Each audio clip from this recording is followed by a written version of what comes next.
Students, welcome to this 20th lecture in chemistry.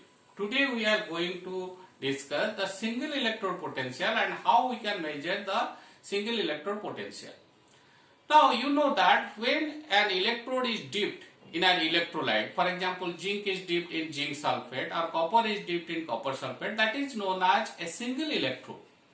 Now that single electrode, its potential cannot be determined because we have to combine this electrode with another electrode and to measure the EMF of the cell.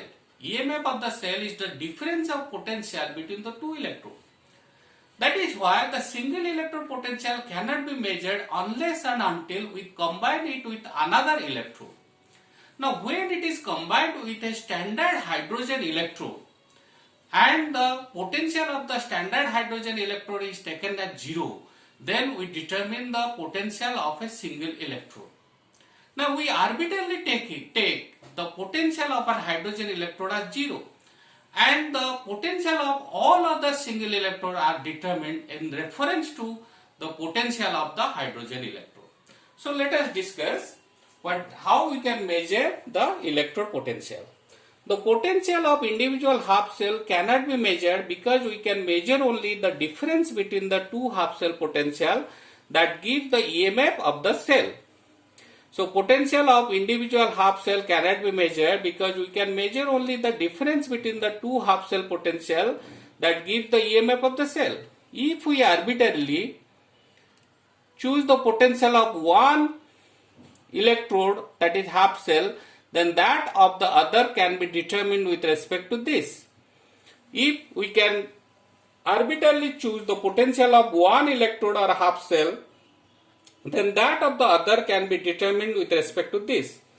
According to convention, a half cell called standard hydrogen electrode represented by platinum H2 gas H plus aqueous is assigned a 0 potential at all temperature.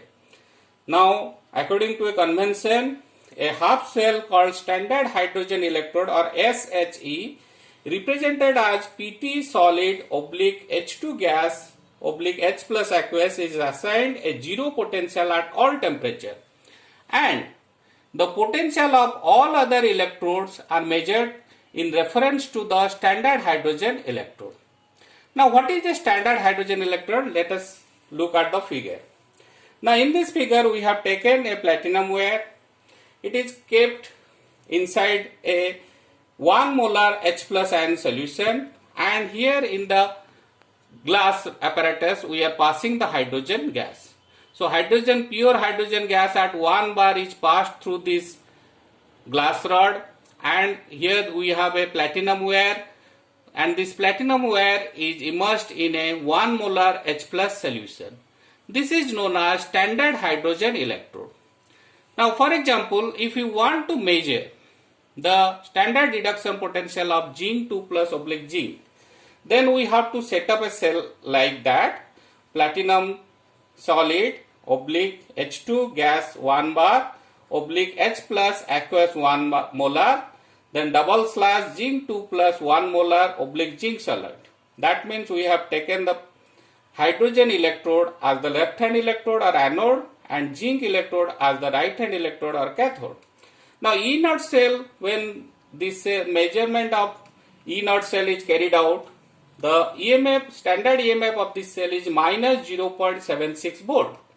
So the standard EMF, as you know, is standard EMF of the right hand electrode minus standard EMF of the standard reduction potential of the left hand electrode.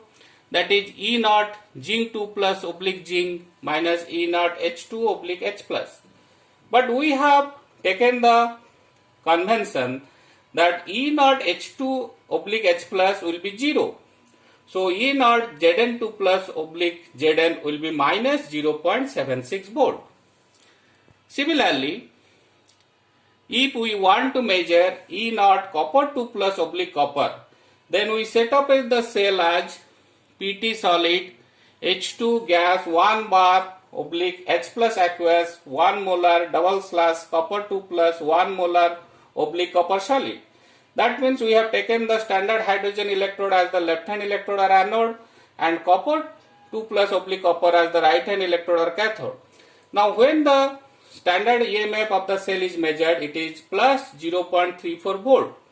So we know that E naught cell is E naught Rhe minus E naught Lhe, that is E naught copper 2 plus oblique copper minus E naught H2 oblique H plus. But we have taken the convention that E naught H2 oblique H plus is 0. That means the reduction potential of the hydrogen electrode is 0. So reduction potential of the copper 2 plus oblique copper is plus 0.34 volt. That is E naught copper 2 plus oblique copper is equal to plus 0.34 volt. So for the Daniell cell, we take zinc solid oblique zinc 2 plus 1 molar double bar copper 2 plus 1 molar oblique copper solid. So E naught cell is E naught Rhe minus E naught Lhe. That values are put here and we get E naught cell is equal to plus 1.1 volt.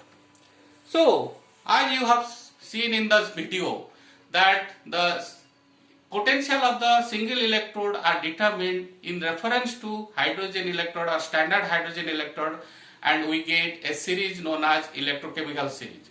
Please refer in your book the electrochemical series, and by watching this video you are now in a position to know how the single electrode potential are determined. Thank you for watching this video.